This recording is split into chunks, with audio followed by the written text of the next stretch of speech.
The Kingdom of Adun had spent years fighting in war with neighboring kingdoms. Before the fighting began, drums filled every village road. Priests poured sacred oil across sharpened spears of the soldiers. Mothers tied protection charms around wrists. Wives pressed foreheads against husbands before soldiers marched away beneath the hot morning sun. The Kingdom of Adun believed the war would end quickly, but it did not. Thousands of men disappeared into the northern lands, carrying banners of Adun. Among them marched Commander Tadu, feared across battlefields for his victories. Obo marched too, carrying the fear of a young father entering war for the first time. At first, messengers still returned home, carrying updates from the battlefield, victories, losses, burned villages, captured enemy camps. But after the second year, the messages stopped completely. No drums arrived. No surviving soldiers returned. Nothing came back from the north except silence. Then one final messenger stumbled into Adun, nearly dead from exhaustion. His body carried deep wounds.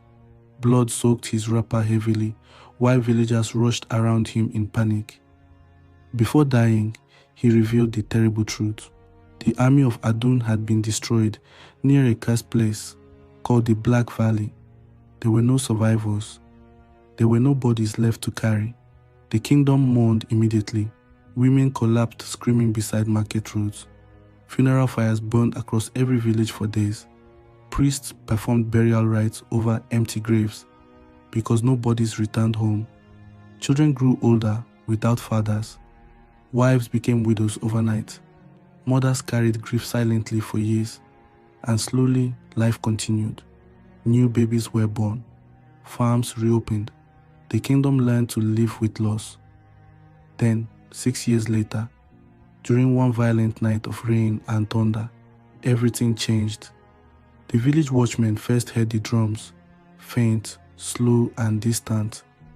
At first, they thought thunder echoed through the hills, but the sound grew closer steadily.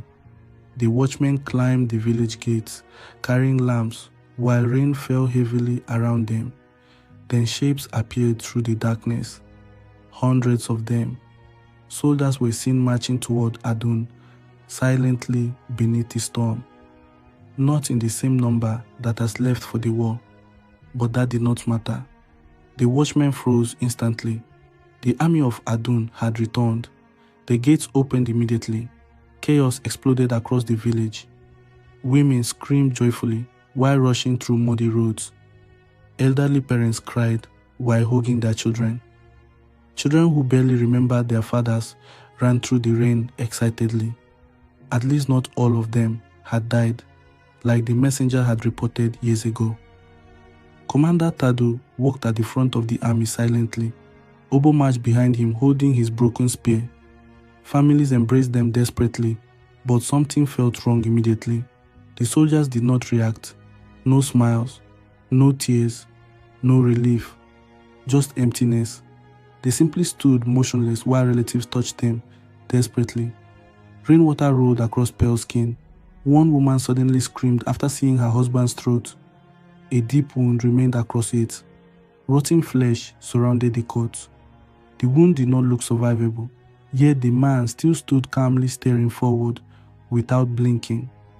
Another soldier's jaw hung unnaturally loose against his chest. Still, none of them spoke. The priest became terrified instantly. Sacred charms cracked apart whenever the returned soldiers passed nearby. Dogs began howling beneath huts.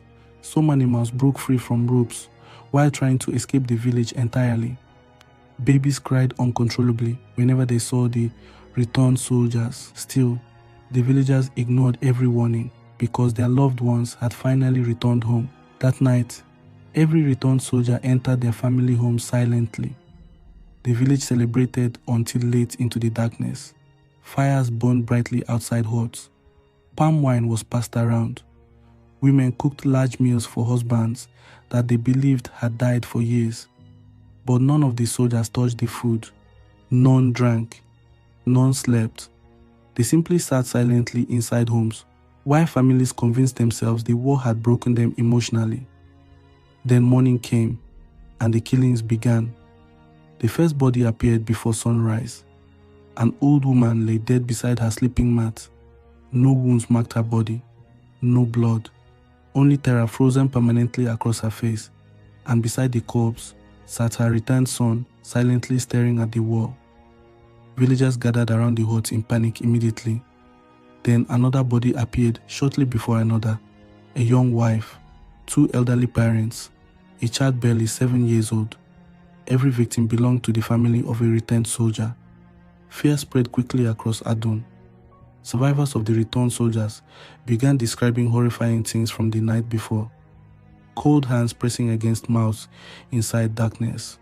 Silent figures standing beside sleeping mats for hours. Eyes glowing faintly in the dark. Some victims vanished entirely instead of dying. Blood trails stretched toward the forest surrounding the village before disappearing among trees.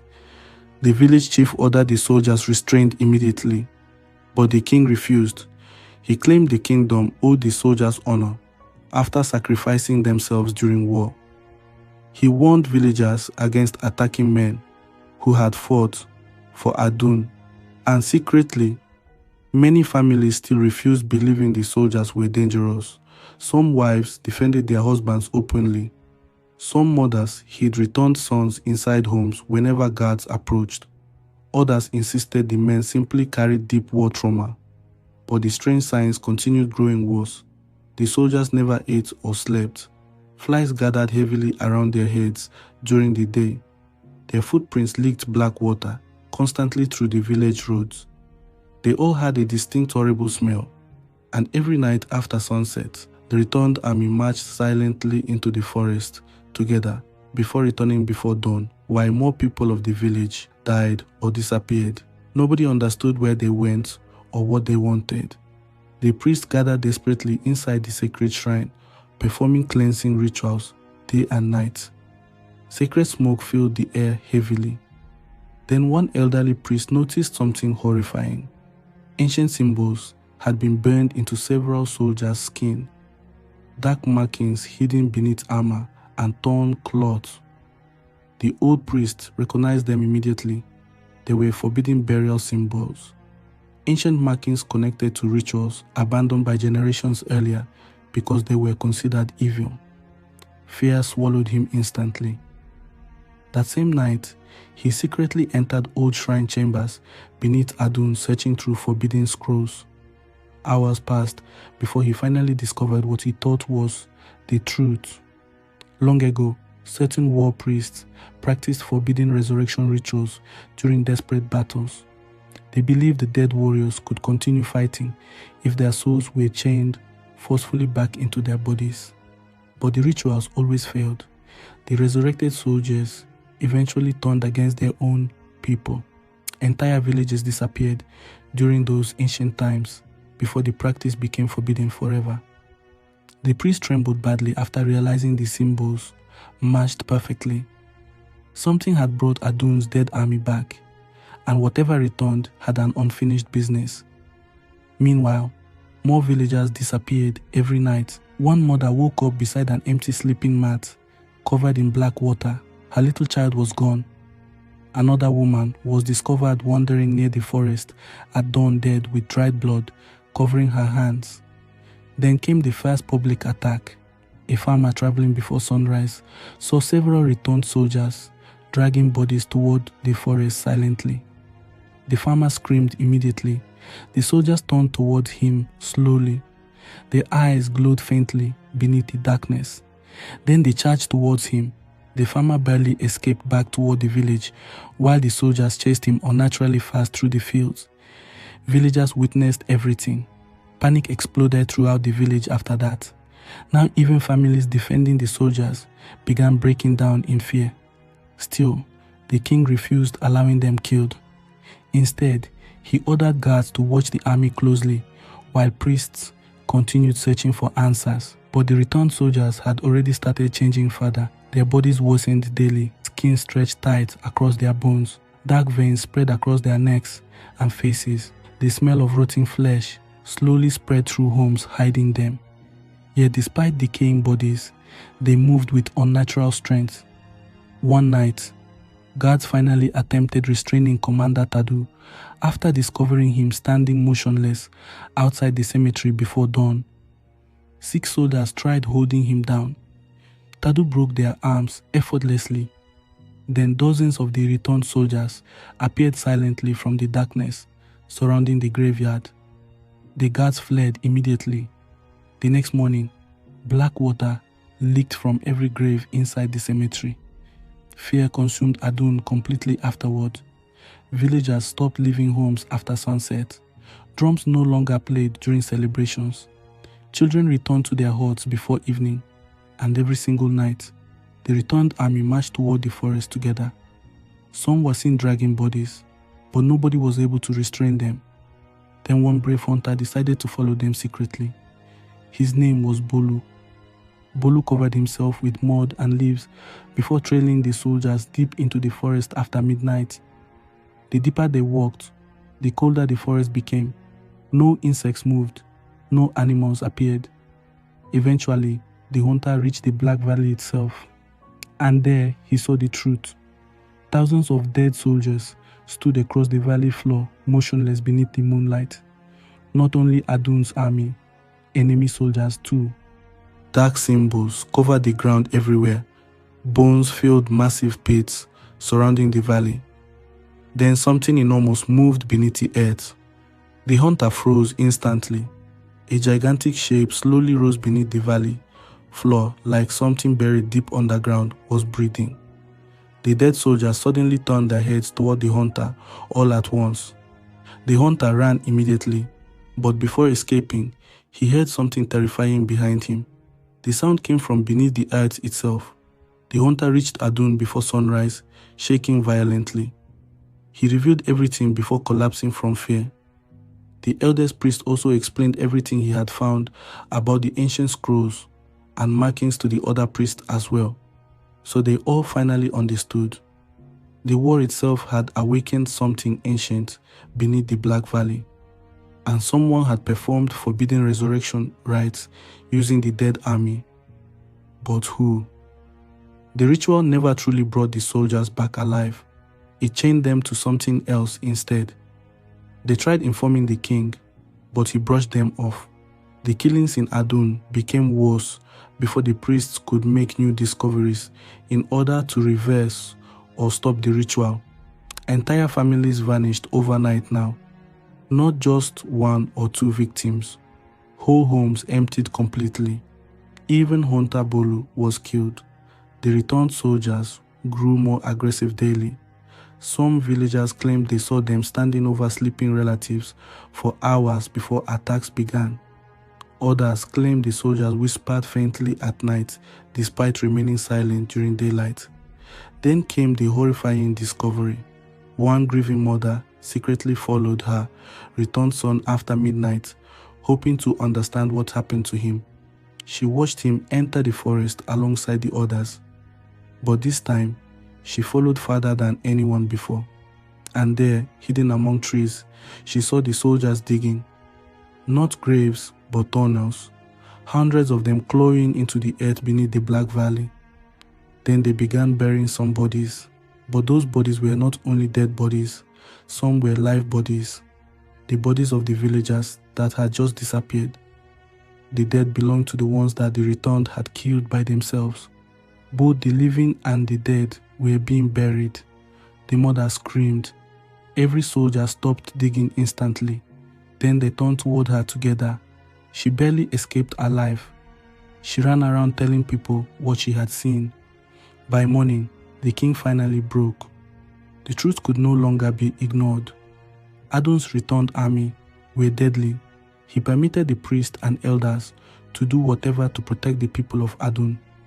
The village elders demanded the soldiers burned immediately, but many villagers still resisted desperately. Some refused, accepting their loved ones were gone forever. Others begged priests to save them instead of destroying them. The noble's young daughter disappeared. The entire village searched desperately before sunrise. They found her near the riverbank, laying down silently beside her father, black water pouring from her mouth. That was when the priests finally understood the horrifying truth. The returned soldiers were not simply killing families, they were reclaiming them, changing them to be like the undead army. Panic swallowed Adun completely. Then the returned army finally attacked openly, not screaming, not roaring, just marching silently into the village beneath heavy rain. Commander Tadu walked at the front again, carrying his rusted sword. Behind him marched hundreds of dead soldiers, and behind them walked villagers who had disappeared during previous nights. The dead army had grown larger. The priests began chanting immediately, while sacred fires surrounded the village center. Some villagers held logs of wood carrying the sacred fire. At first, the soldiers kept marching calmly through the flames. Then the chanting of the desperate priests grew louder. Suddenly, several soldiers collapsed violently into the mud. Black liquid burst from mouths and wounds. Others began twitching unnaturally. The symbols burned across their skin, glowed brightly. The earth beneath the village shook violently. Then something massive moved beneath the ground again. Something beneath the black valley was coming for Adun itself. Then the chants from the priests grew louder. The oldest priest raised sacred staffs toward the heavens, while sacred powder exploded through the wind. Drums echoed violently around the shrine as terrified villagers joined the prayers desperately.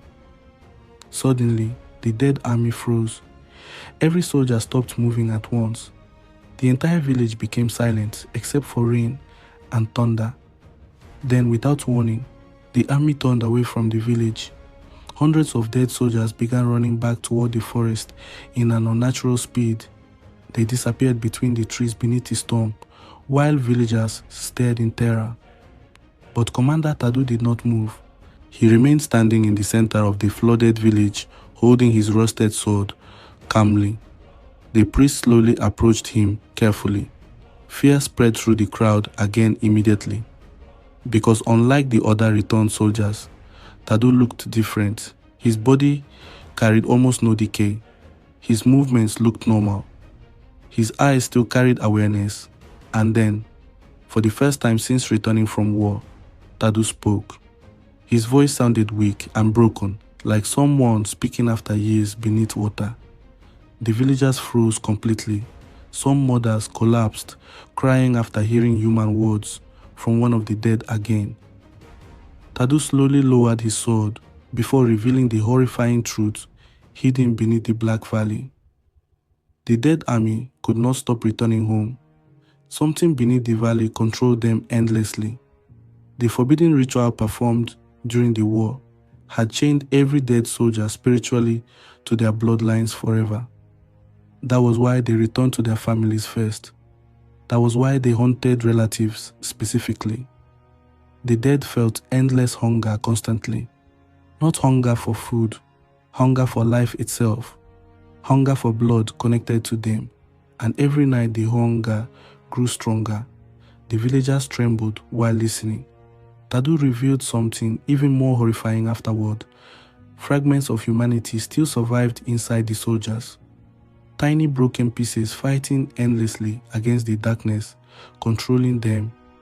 That was why some soldiers only watched sleeping relatives before attacks. That was why some delayed killing families for days. They were resisting, trying desperately not to become monsters completely. Then Tadu revealed his own suffering. For 6 years he had resisted killing his own family. Every night after returning home, he stood beside their sleeping mats, battling the hunger inside himself. Sometimes he left before dawn to stop himself. Nobody had noticed that he had returned until recently, when he returned with many other soldiers. But the hunger was becoming stronger now. Everyone listened in horror while thunder exploded above Adun. Tadu then warned them about the final moon. A rare blood moon was approaching Adun within days. Once it arrived, the dead army would lose all remaining humanity completely. Nothing would restrain them afterward. No chants, sacred fire, or rituals. They would spread beyond Adun endlessly across the kingdom, reclaiming entire bloodlines, village after village. The priests demanded answers desperately. How could they stop it? Tadu slowly turned toward the distant forest. Then he revealed the only solution. The buried shrine beneath the Black Valley had to be destroyed completely. That was where the ritual began. That was where the entity beneath the valley remained trapped. That was where they were going to find the real answers. Destroying the shrine would sever the connection, binding the dead army to the world. But there was another problem. Thousands of dead soldiers guarded the valley constantly, and the sealing ritual required one final sacrifice. The commander who originally led the ritual during the war, Tadu himself. Silence swallowed the village again. The rain slowly weakened while villagers stared at the undead commander standing before them. Then suddenly, drums echoed through the darkness again. Different this time. Tadu's face changed immediately. The dead army was returning for another attack, which was surprised everyone. They were not expecting them to return so soon. And right now, Tadu was the only one able to resist the urge to attack the villagers. Before anyone could prepare, the attack began. Storm clouds swallowed Adun completely, while thunder exploded above the kingdom. Then the dead army emerged from the forest. Hundreds of soldiers marched through the storm, carrying rusted weapons and broken shields. This time they did not move slowly. They charged. Chaos exploded across Adun instantly. Villagers barricaded homes desperately, while priests scattered sacred powder through muddy roads. Fire spread from collapsing huts as screaming families fled toward the forest, carrying children through the darkness. The returned soldiers began reclaiming relatives openly now. Some dragged victims silently into the rain. Others stood motionless outside homes, waiting patiently until terrified families emerged themselves. One soldier tore through his own family hut before disappearing with everyone inside. Another carried a screaming child calmly into the flooded roads. The village chief was discovered dead. Children vanished from hiding places beneath floors and storage huts. Meanwhile, the priests fought desperately to protect whoever remained alive. Sacred smoke filled the storm, while chants echoed through burning shrines. But each ritual weakened quickly as night came. But a certain hour came when suddenly every returned soldier froze again. Their heads turned sharply toward the Black Valley together, and one by one, they began running away from the village. The priests immediately understood. The entity beneath the valley was calling them back. Tadu gathered a small group immediately. There was no more time because the full moon was approaching. Among the group stood the kingdom's oldest priestess, carrying sacred beads and ancient scrolls, a grieving mother who had lost her husband and child to the dead army, and several other war soldiers who had not gone for the war that ended many soldiers' lives years ago. Together, they entered the forest beside Tadu. Behind them, the surviving villagers of Adun were left shaken. The journey toward Black Valley became worse with every step. Bones covered abandoned battlefields. Broken weapons rusted beneath mud. Sometimes the group discovered entire rows of skeletons still clutching shields from battles fought years earlier. And everywhere they walked, whispers followed through the darkness. Not human whispers. Thousands of faint voices crying beneath the earth itself. Eventually they reached the Black Valley before dawn. The sight nearly stopped their hearts. Thousands of dead soldiers surrounded the valley, motionless beneath the storm. Entire armies, Adun soldiers, warriors from other kingdoms, villagers reclaimed during recent nights. At the center of the valley stood ancient ruins, half buried beneath stone and mud. Tadu instructed his little group on what to do. Since he had not attacked the returned soldiers, they still believed that he was still their leader, so he had to be the one to distract them, while the rest of the group would have to make it to the ancient ruins down to the shrine. in order to discover a way to destroy the black water themselves without getting caught. The returned army slowly stepped aside as Tadu approached them, while the rest of the group entered the underground ruins carefully. Darkness swallowed them as they went deep. Ancient murals covered the stone walls inside the tunnels. Lamps revealed horrifying images painted across the ruins. Armies sacrificing prisoners beside rivers of blood. Priests carving symbols into dead warriors. Entire kingdoms consumed by undead armies stretching across burning lands. The deeper they walked, the colder the shrine became. Then they reached the center. A massive pit filled with black liquid stood beneath the underground chamber. They discovered that during the war, both kingdoms had secretly discovered the buried shrine beneath Black Valley. The Northern Empire found it first. Their priests believed the shrine could create immortal armies. Adun's leaders learned about it afterward and secretly joined the forbidden rituals themselves rather than destroying it. Both sides sacrificed prisoners inside the shrine, hoping to awaken power beneath the valley. Instead, they awakened something ancient, something that fed on grief, bloodlines, and war. Every soldier who died afterward became chained to the entity beneath the valley. The war itself had become one giant sacrifice. The grieving mother who was in the group collapsed after the group discovered the truth. Then heavy footsteps began shaking the ruins above them. It was the returned army marching once again. But luckily, the army did not spot them.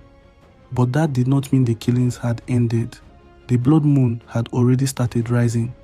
The undead army were marching back to the Kingdom of Adun to kill more people. This gave Tadu an opportunity to meet the group underground. There was very little time left before he would no longer be able to resist the evil desire to kill. The priestess waited for the right time for her to start the rituals. Then he cut both palms deeply with his rusted blade. Black blood poured heavily from the wounds into the liquid below. The moment his blood touched the pit, the entire valley shook violently, even without the priestess doing anything. Every dead soldier above froze completely. Silence swallowed the battlefield and the forest path which they were using to get to Adun. The returned army above began trembling violently. Then the entity beneath the pit awakened fully. A massive shape slowly rose beneath the black liquid like something enormous, breathing under endless darkness. Whispers became screams instantly.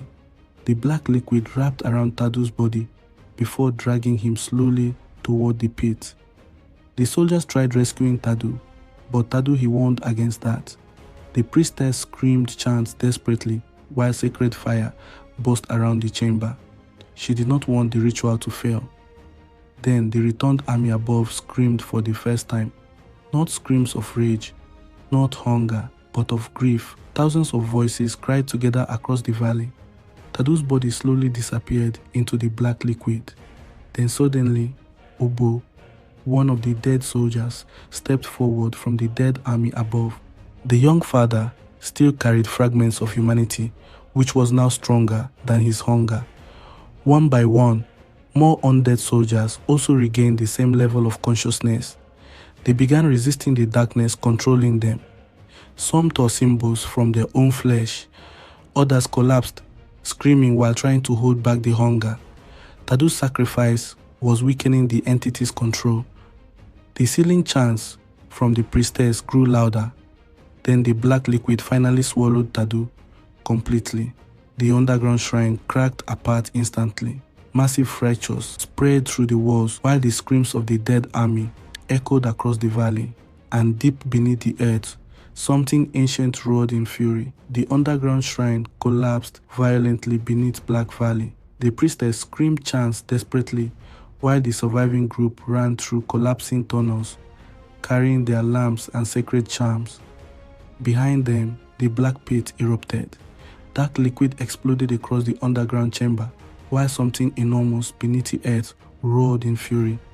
The sound shook the valley itself. Trees bent violently. Bones buried beneath the battlefield burst upward through mud. Outside, Thousands of dead soldiers froze completely. Then the crumbling began. Some undead soldiers collapsed instantly like empty shells.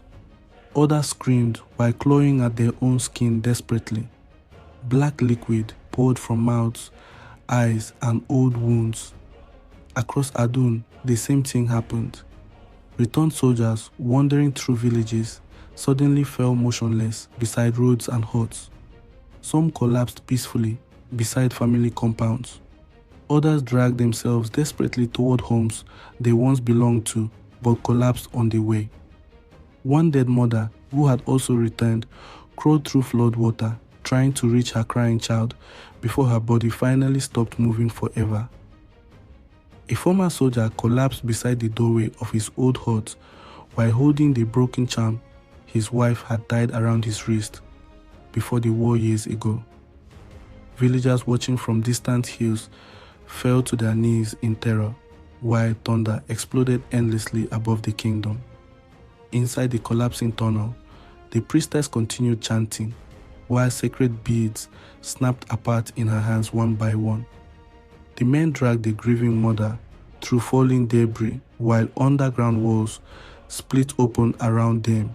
Then the valley itself began sinking. Entire sections of the battlefield collapsed inward violently.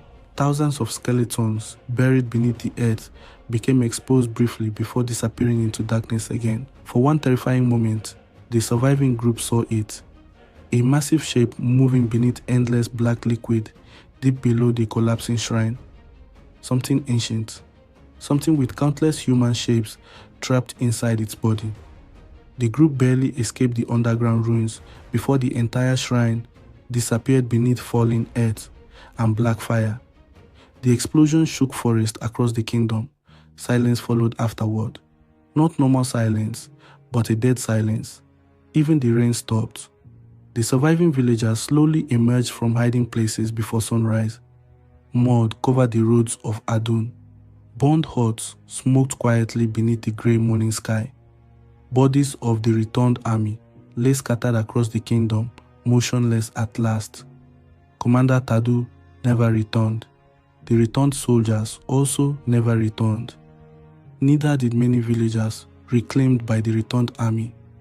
Families walked slowly through the ruined village, searching among the dead. Some mothers collapsed crying hard. Funeral fires burned across Adun for days without stopping. Priests walked from village to village performing cleansing rites, while drums echoed slowly through mourning crowds. A lot of graves still remained empty, as bodies were not found.